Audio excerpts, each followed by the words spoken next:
Morning, আমি মৌ Mona Lisa. সবাইকে আমার প্রথম ডেলি ব্লগে স্বাগত। তো দেখো, আজকে অনেক দিন পর রোদ উঠেছে। কদিন খুব বৃষ্টি হচ্ছিল, তো সেই লুকটাই তোমাদের দেখাচ্ছি। আকাশটা ভীষণ পরিষ্কার আজকে। অনেকদিন রোদ না পেয়ে মনটা খুব খারাপ লাগছিল। আর আমি গ্রামের মেয়ে, তো কলকাতায় আসার পর সেরকম খুব একটা রোদ পাই না। একটু বেশি রোদ পেলে বেশ ভালোই লাগে। দেখো, এখন বিছানাটা গুছিয়ে নিচ্ছি। তো উঠেছি অনেক সকালে, আমার মেয়ে তো খুব ছোট, তো সে উঠেছে একটু বেলাতে, তাই বিছানাটা গোছাতে একটু দেরি হচ্ছে। তো বিছানাটা খুব সুন্দর করে গুছিয়ে নিয়েছি। আর একটু ঠান্ডা পড়ে গেছে, তাই ব্ল্যাঙ্কেটগুলো বের করে নিয়েছি, সমস্ত কিছু পাট করে নিয়েছি। কিন্তু এই পাট করাটা খুব বেশিক্ষণ থাকবে না, আমার মেয়ে একটু পরেই হেঁটে দেবে। এবার সকালবেলার খাবার আমি করছি আজকে আলু ভাজা। তো কলকাতায় আসার পর আলু ভাজা মুড়ি খুব একটা খাওয়া হয় না সকালের দিকে, কারণ অনেকটা সকালেই আমাকে রান্না করতে হয় আমার হাজবেন্ডের জন্য।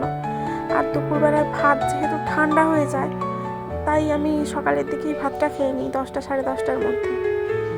আমরা যখন গ্রামে থাকতাম, মানে আমি বিয়ের আগে যখন গ্রামে থাকতাম, তো সকালবেলা আমরা মুড়ি খেতাম। যখন স্কুলে পড়তাম সকালবেলা মুড়ি আলু ভাজাটাই খেতাম। মুড়ি আলু ভাজা, চপ মুড়ি এসব খেয়ে স্কুলে যেতাম, আর টিফিন টাইমে আবার বাড়িতে ভাত খেতে আসতাম।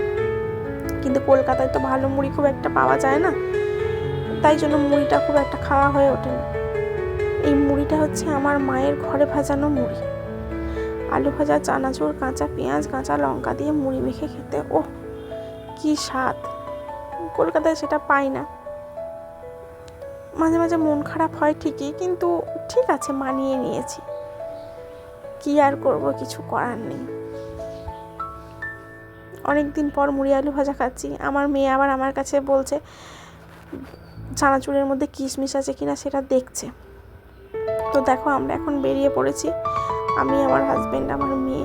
হাজব্যান্ডের আজকে অফিস ছিল না, তাই তিনজনে একসঙ্গে বেরোতে পেরেছি। অফিস থাকলে বেরোনো হয় না।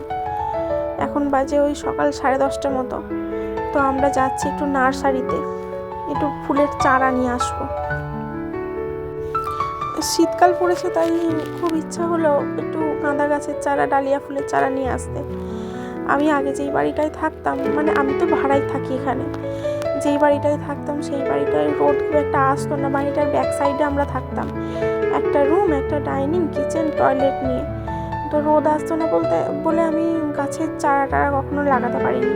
কিন্তু এখন একটা ফ্ল্যাটে এসেছি রেন্টে, তো আমার এখানে একটা সুন্দর ছোট্ট ব্যালকনি আছে, সেখানে একটু ভালোই রোদ পড়ে। তাই এবছর ইচ্ছে হলো একটু ফুলের গাছ লাগাবো। ওই বাড়িতে জানো তো আমার তুলসী গাছও ছিল না, কারণ রোদ পেতাম না। তো বিয়ের 5 বছর হলো এই বছরে, তো এই বছরেই প্রথম আমি তুলসী গাছ লাগিয়েছি। দেখো, গাছ টাছ নিয়ে বাড়ি ফিরে গেছি, আবার একটু মাটিও নিয়েছি, কারণ মাটি তো নেই এখানে, তাই মাটিটাও কিনতে হয়েছে। এখন রান্না বসিয়ে দিয়েছি, একদিকে ভাত হচ্ছে, একদিকে ডাল হচ্ছে। ডালটা এখন ফোড়ন দিয়ে নিচ্ছি। আমি ডালে রসুন ফোড়ন, পেঁয়াজ ফোড়ন দিয়ে খেতে খুব ভালোবাসি। এটা করছি আমি মুসুরির ডাল। তো ডাল আমি শুকনো লঙ্কা খুব একটা দিই না, দিলেও গোটা দিই, কারণ হচ্ছে আমার মেয়ে খেতে পারে না, ও তো খুব ছোট, ঝাল হয়ে গেলে খেতে পারে না। আজকে দুপুরে আমার রান্না হবে ডাল, আলু পোস্ত। আলু পোস্ত আমি ফোড়ন দিয়ে করি না, আমার ফোড়নটা ভালো লাগে না। অনেকেই দেখেছি কালো জিরে 5 ফোড়ন দেয়।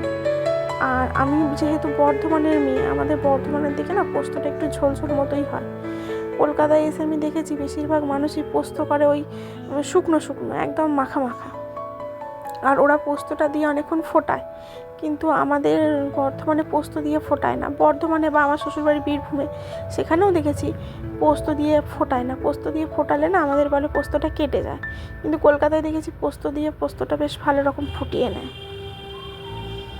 তো দেখো, এখন দেখাচ্ছি আমার আজকের মেনু। প্রথমেই দেখলে একটা পোস্ত দেখালাম, ওটা হচ্ছে ঝাল ছাড়া পোস্ত আমার মেয়ের জন্য। তারপরে হচ্ছে ভাত, বেগুন ভাজা, এখানে হচ্ছে পেঁয়াজ রসুন ফোড়ন দিয়ে মুসুরির ডাল, এখানে আছে আমাদের পোস্তটা লঙ্কা দেওয়া, কাঁচা লঙ্কা, কাঁচা সর্ষের তেল দেওয়া। এই সর্ষের তেলটা উপর থেকে দেওয়া কাঁচা, এটা দেখে ভয় পেও না। আর এখানে আছে করলা আলু ভাজা, যেটা এখনও হচ্ছে, এটা এখনও কমপ্লিট হয়নি। তো আজকে দুপুরের মেনু এইটুকুই, রাতে আছে স্পেশাল মেনু। চলে এলাম রাতের মেনু নিয়ে।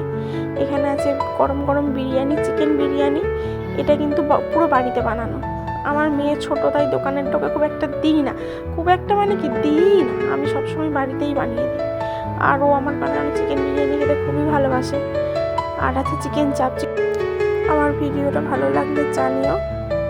টাটা।